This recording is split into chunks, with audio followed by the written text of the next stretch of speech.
Bonjour à tous, bienvenue à ce webinaire et merci pour votre participation.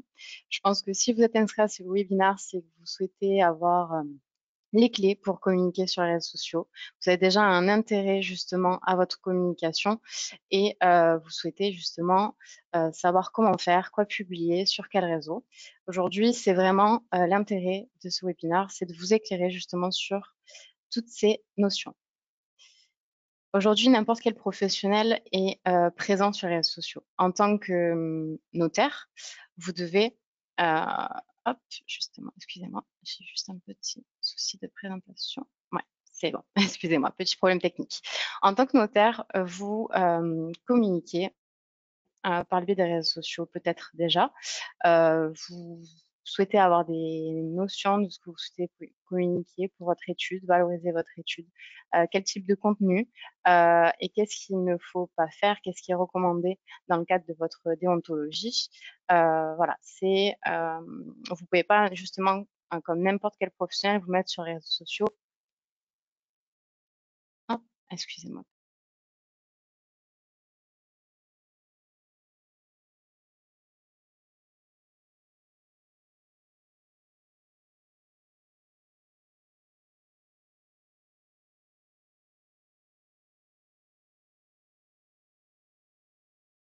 Hop, excusez-moi, j'avais un problème de partage d'écran, les aléas du direct et de la technique. Excusez-moi. Donc justement, voilà, vous n'êtes pas n'importe quel professionnel, vous avez certaines obligations. Donc vraiment, ce webinaire va vous servir justement à avoir ces données-là et communiquer au mieux dans le respect de votre profession. Brièvement, on va revenir justement sur ce que sont les réseaux sociaux en général.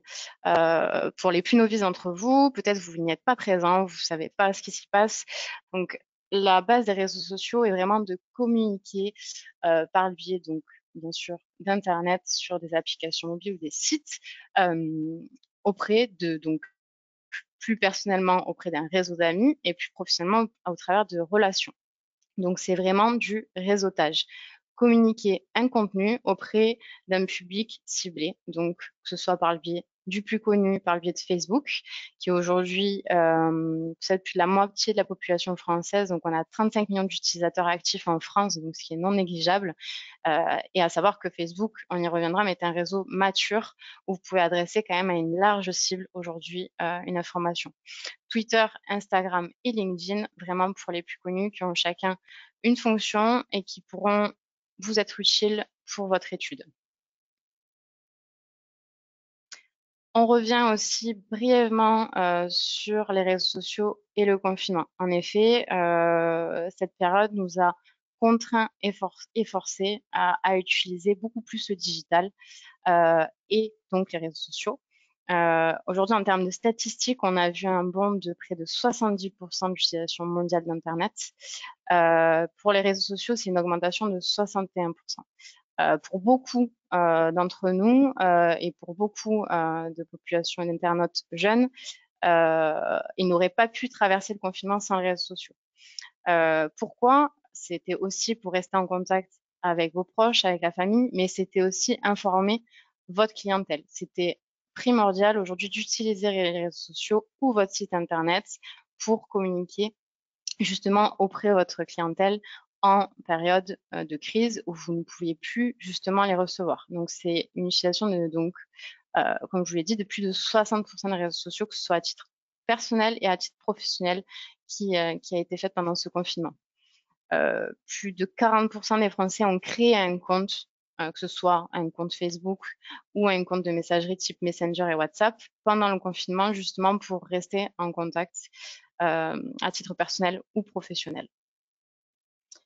Les utilisateurs sur les réseaux sociaux. Aujourd'hui, vous pouvez vraiment cibler de 18 à 75 ans vos internautes parce qu'ils sont, vos clients, pardon, parce qu'ils sont présents sur les différents réseaux sociaux. Alors, en effet, majoritairement sur la cible 18-35 ans, qu'on appelle la génération Y, ou encore plus jeune, la génération Z, qui elle est plus sur des réseaux type émergents comme TikTok, Instagram et Snapchat, qui pour l'instant voilà, on va plutôt s'intéresser sur Instagram pour votre cœur d'activité. Mais voilà, toutes les générations sont représentées sur les réseaux sociaux. Et je pense vous pouvez toucher toutes ces générations par le biais donc des différentes pages, que ce soit sur Facebook pour la génération plutôt X, qui est vraiment le réseau aujourd'hui qui est le plus utilisé par cette génération, ou encore Instagram pour la génération Y ou génération Z. La génération Y va peut-être plus vous contacter dans le cadre d'un premier achat immobilier.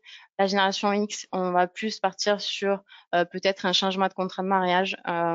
Et encore la génération des baby boomers qui va être peut-être pour préparer sa succession. Voilà, donc vous pourrez toucher vraiment l'ensemble des internautes par le biais des différents réseaux sociaux.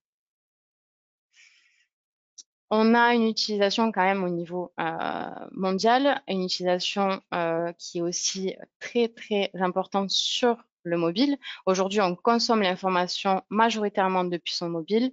On est abonné peut-être à des magazines d'information, que ce soit juridiques ou plus divers par le biais, par exemple, de Facebook. Donc, on va peut-être potentiellement s'abonner à la page de l'étude qui a réalisé sa vente immobilière. Voilà, c'est des utilisations, des modes de fonctionnement qu'aujourd'hui ont les internautes depuis leur mobile. Donc, c'est primordial d'avoir justement un compte parce que dans tous les cas, l'information va être consommée par ce biais-là. Ce qui est aussi important, c'est aujourd'hui, on voit que les internautes qui seraient potentiellement peut-être intéressés, qui ont une question juridique, vont le faire aussi par le biais des messageries instantanées. Donc, vont pouvoir potentiellement vous contacter sur la page de l'étude via une messagerie professionnelle. Si ils ont un retour quelconque, donc d'une réponse d'information sur une question assez standard sur un achat immobilier ou encore sur une potentielle prise de rendez-vous par le biais des réseaux et que vous leur répondez, ça a une expérience positive pour l'internaute et il vous recommandera plus facilement à sa famille ou ses amis dans le cadre d'un potentiel rendez-vous avec vous. Voilà, donc ça, c'est aussi non négligeable parce qu'on a vu, les messageries instantanées sont de plus en plus professionnalisées avec notamment Messenger. On vient au vif du sujet, à ce qui vous intéresse peut-être potentiellement le plus dans ce webinaire, c'est ce que vous avez le droit de faire et dans quel degré et dans quelle limite. Aujourd'hui, si on vous dit que vous n'avez pas le droit d'être présent sur les réseaux sociaux, c'est faux.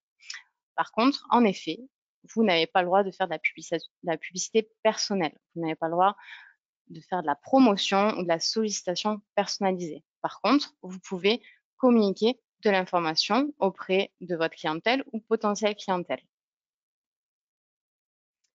Quelles informations, dans quel cadre le CSN réglemente ça? Donc, on va publier des informations ayant pour but vraiment de valoriser votre fonction de notaire. On va inciter justement au réflexe notarial, puisque peut-être c'est des fois méconnu qu'on peut utiliser les services donc du notaire pour tel ou tel sujet. Donc, c'est vraiment les inciter à ce réflexe-là. Promouvoir une image cohérente, moderne et réactive. C'est vrai que on le voit de plus en plus sur les réseaux sociaux, c'est justement montrer la modernité et comment le notariat se modernise à travers justement ces interfaces-là. Et mentionner les sources, bien sûr, vos sources, que ce soit le site institutionnel avec Notaire de France ou autres instances professionnelles liées à votre activité. En exemple, par exemple, pour ce que je vous citais en premier lieu, publier l'information pour valoriser votre expertise. Voilà, là on a deux exemples donc d'études qui vont rédiger sur un contenu lié à la fiscalité ou encore à l'immobilier. Là, on est vraiment dans montrer son expertise sur telle ou telle thématique liée au notariat. Donc ça, on est dans ce type de communication. Inciter au réflexe notarial par le biais, par exemple, de communication. Là, directement, c'est Notaire de France qui ont réalisé ces petites infographies, mais qui sont assez comment dire, vulgarisées et qui permettent à un internaute lambda de comprendre comment réaliser donc sa succession, informer donc qu'est-ce qu'une donation, comment on peut le faire et justement faire appel du coup à son notaire dans le cadre d'une donation. Idem pour le contrat de mariage, avec un article assez vulgarisé qui va vraiment rappeler l'intérêt d'un contrat de mariage. Donc voilà, on va inciter à ce réflexe-là euh, par le biais donc, de sa page Facebook, là pour les exemples ci-dessous. Promouvoir une image moderne et cohérente, je pense que c'est un très bon exemple. J'aime bien cet exemple donc d'un notaire sur la côte basque. Donc on va avoir bien sûr du visuel avec des photos locales qui vont permettre justement d'avoir un petit côté sympathique sur justement sa région. Il s'y intéresse, il y est présent, mais on va insérer du métier par le biais donc de définitions liées au notariat pour justement sensibiliser à certains termes juridiques que vos clients ou potentiels clients ne connaissent pas. Qu'est-ce que c'est qu'est-ce qu'une pension alimentaire, la substitution, voilà, c'est la définition de la semaine qui va vraiment, encore une fois, montrer cette image cohérente. Je suis notaire et j'ai une page sur Instagram. Il y a quand même du métier sur une page Instagram. Mentionner les sources, typiquement, ça peut être fait dans le cadre, par exemple, de la semaine immobilier. C'est quelque chose qui est organisé par le CSN. On les cite sur Twitter directement pour justement rappeler les actions qui peuvent être faites par vos institutions. Voilà, dans le cadre aussi du confinement, il y avait les notaires de France qui se mobilisaient pour offrir des consultations gratuitement. C'est voilà, des choses qu'on peut faire simplement en redirigeant justement vers les institutions euh, liées donc, au notariat. Là, on était dans le cadre de ce qui est recommandé par le CSN et là, on est dans le cadre de ce qui est possible de faire en plus, tout en respectant bien sûr votre déontologie. Je pense que c'est aussi en plus primordial pour vos études aujourd'hui, c'est le recrutement qui peut être fait du coup par le biais des réseaux sociaux et qui est vraiment hyper important, notamment par le biais de LinkedIn. C'est un réseau qui est fait aussi pour le recrutement, qui a été créé initialement pour le recrutement. Donc voilà, c'est des informations assez simples à véhiculer qui vont vous apporter un peu plus de retour. Vous pourrez communiquer justement plus sur votre charte graphique. Donc là, c'est un exemple pour deux types de recrutement sur le même office. Euh, c'est vrai que ça a très bien fonctionné par le biais de LinkedIn. On peut communiquer, donc je le précisais en préambule concernant le confinement. C'est vrai que communiquer en cas de crise, quoi de mieux que les réseaux sociaux pour communiquer rapidement auprès de votre clientèle. Bien sûr, vous avez la partie site internet, mais qui est un peu plus statique. Là, on va montrer de suite à sa clientèle euh, les informations primordiales pour la rassurer sur ce qui va se passer en tout cas ce qui se passait durant cette période. Comment vous allez pouvoir continuer à travailler sur les dossiers, qu'est-ce qui était mis en place à l'étude. Voilà, c'est des messages assez simples qui sont vraiment très importants en période de crise et qui peuvent être communiqués très rapidement, de manière assez simple, par le biais donc de la page Facebook ou encore d'un compte Instagram pour montrer voilà, qu'on a mis l'office en télétravail, qu'on s'assure justement d'avoir des masques pour la réception, pour la signature. Voilà, c'est des choses qui pouvaient être facilement communiquées par le biais des réseaux sociaux. C'est aussi, je vous parlais du recrutement, ça en fait partie, c'est-à-dire montrer justement à des futurs collaborateurs que l'étude, au-delà de l'aspect professionnel et de l'emploi qu'il va pouvoir avoir au sein de l'étude, de montrer qu'il y a une vie de l'étude, humaniser justement ce que vous pouvez faire au quotidien. Donc, je trouvais que ces deux exemples étaient assez parlants, assez sympas. Et je pense que c'est là aussi, vu que c'est les réseaux sociaux, c'est là où on va générer le plus d'interactions. Parce qu'on parle de l'humain. Ce n'est pas une simple information juridique qui va potentiellement servir. Là, on va vouloir montrer qu'on aime, qu'on va commenter. Si c'est un notaire qui s'est occupé de son dossier, par exemple, pour la photo de droite, on va peut-être partager. euh, on va plus facilement, du coup, en tout cas, interagir avec ce type de poste en tant qu'internaute. Donc, c'est aussi primordial de communiquer de cette manière-là. aussi s'adresser directement à sa communauté, c'est-à-dire dans des moments clés de l'année. En plus, c'est des messages assez simples à formaliser, par exemple sur la rentrée, pour souhaiter un bel été, pour des petites informations simples qui sont communes à chacun et je pense, l'ensemble de votre clientèle. Voilà, on l'uniformise avec la charte du cabinet, avec la charte de l'étude. Voilà, c'est des choses qui ont aussi un impact et qui vont faire interagir votre communauté avec votre page. Et pour finir, en termes de contenu que vous avez peut-être tous au sein de l'étude, c'est les annonces immobilières qui vont aussi être envoyées du coup sur la page Facebook ou encore le compte Instagram, s'il y en a un pour l'étude, en choisissant peut-être la plus belle photo du bien, en mettant les hashtags correspondant à votre localité. C'est un très bon contenu à véhiculer sur vos réseaux. Si l'ensemble de ce qu'on a vu ne vous a toujours pas convaincu, voilà, quelques points essentiels à vraiment avoir en tête, c'est que vos clients, dans tous les cas, sont sur les réseaux sociaux. Vos comptes vraiment vont vous permettre de créer ou maintenir une relation justement avec votre clientèle et avec le public. Sensibiliser sur le fait que voilà, vous faites certaines actions au sein de l'étude, vous publiez des contenus qui leur permettent d'avoir des informations primordiales. C'est peut-être des choses de ce type qui vont qui vont vous recommander ou qui vont repasser par vous au lieu de faire appel à un autre notaire. Voilà, des choses qui sont faites par les réseaux sociaux. C'est aussi le meilleur moyen de partager le contenu. Au-delà d'un site internet qui va être statique, on va pouvoir véhiculer différents types de contenus comme je vous l'ai montré. Ça aussi renvoie du trafic sur votre site web. Ça génère un trafic plus important. On peut mesurer les impacts beaucoup plus facilement, c'est-à-dire qu'on va pouvoir voir combien une publication a été vue, combien elle a été partagée, combien elle a été likée. On peut en tout cas avoir des statistiques rapides par le biais des réseaux sociaux.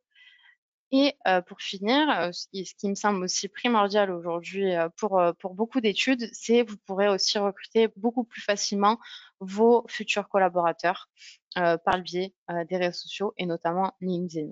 En effet, LinkedIn aujourd'hui, si on fait une recherche simple sur notaire en France, on a 34 000 résultats qui ressortent. Donc c'est que quand même aussi vos confrères sont présents sur les réseaux sociaux. Voilà. Donc, j'en ai fini. Je vais regarder si vous avez des questions liées du coup à cette présentation. On va pouvoir regarder ensemble les différentes questions. Alors, je suis pas à l'aise avec les réseaux sociaux. Est-ce que vous gérez l'ensemble de cette prestation?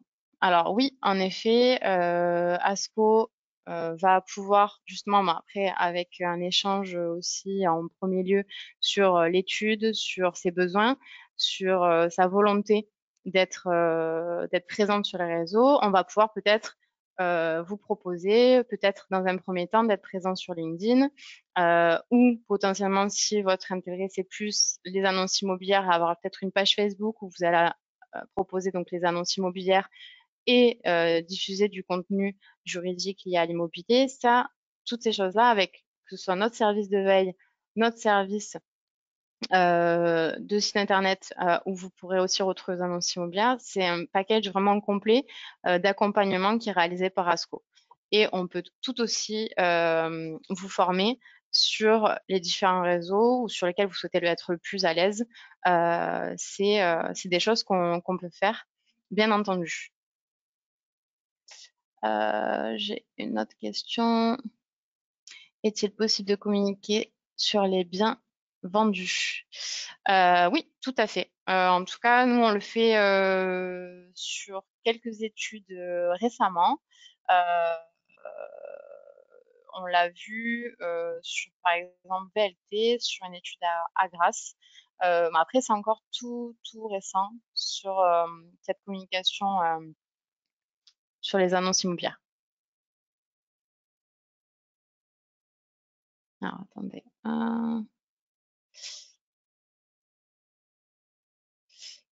je ne souhaite pas me lancer entièrement sur les réseaux sociaux. Quel réseau choisir pour la communication de l'étude? Alors, si vous souhaitez vous lancer petit à petit, il faudra voir ce que vous souhaitez vraiment communiquer, quel message, et on pourra s'orienter sur quel réseau choisir.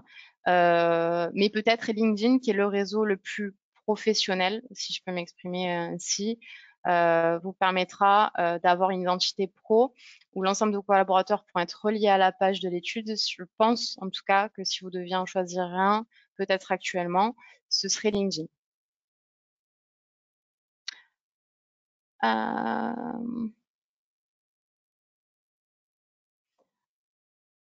alors, je suis apprentie, on m'a confié la tâche de créer un compte Instagram pour mon étude, mais elle n'a pas de nom. Est-ce possible d'utiliser un nom qui n'est pas officiel? Alors, vous pouvez faire des raccourcis de nom pour peut-être pas mettre tous les noms des associés. Sur le compte Instagram, c'est vraiment, par exemple, on a une étude Vouillon Levasseur Tamoti, on l'a raccourci VLT Notaire. À la base, c'était pas le nom officiel, il est devenu officiel qu'à la mise en ligne du site internet, mais on a utilisé cette abréviation-là. Donc oui, c'est tout à fait possible.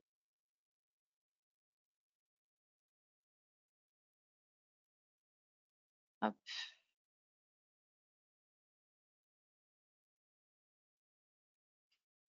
Comment ça, comment se passe votre accompagnement, formation et le package d'accompagnement? Alors, je rentrerai peut-être pas dans les détails, on pourra peut-être vous recontacter sur vraiment l'ensemble des détails de cet accompagnement et de la formation liée du coup à notre prestation. Nous, c'est un abonnement mensuel chez nous sur des choses qu'on va décider ensemble, que ce soit par exemple sur la veille juridique qui va être régulièrement postée toutes les semaines sur votre site internet et sur les réseaux sociaux. Ça va être la création des pages euh, uniformisées, donc avec votre charte graphique liée à l'étude et à votre site. Ça va être la gestion des pages au quotidien si vous souhaitez diffuser des annonces, d'ailleurs comme mon site de recrutement, annonces immobilières ou autres informations que vous souhaiterez véhiculer sur l'étude.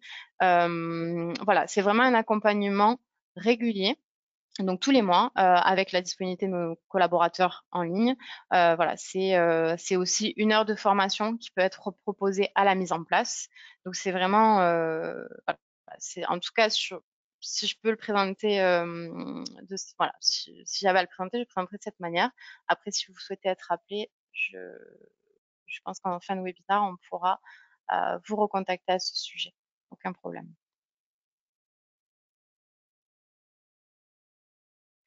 Hop, il me semble. Facebook ou Instagram, si les contenus sont informatifs, vont tout de même booster, notamment sur Facebook ou Instagram. Excusez-moi, j'ai la question en même temps. Alors non, on ne peut pas faire de payant. La question est si on peut booster un contenu informatif, notamment sur Facebook ou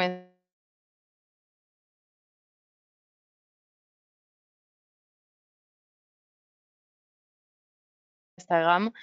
En tant que notaire, vous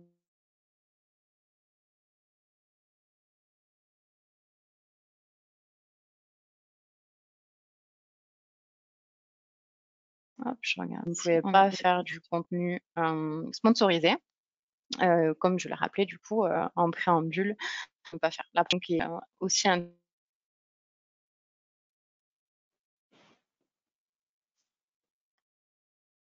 ah, j'ai eu un bug technique, je me suis entendue dans le casque, excusez-moi. Je crois qu'on n'a plus de questions. En tout cas, merci pour votre écoute et votre participation aujourd'hui. Sachez que vous avez un webinar prochainement le 16 octobre qui parlera donc des annonces immobilières. Donc, je vous incite vivement à vous inscrire à ce prochain webinar. Et encore merci et à très bientôt.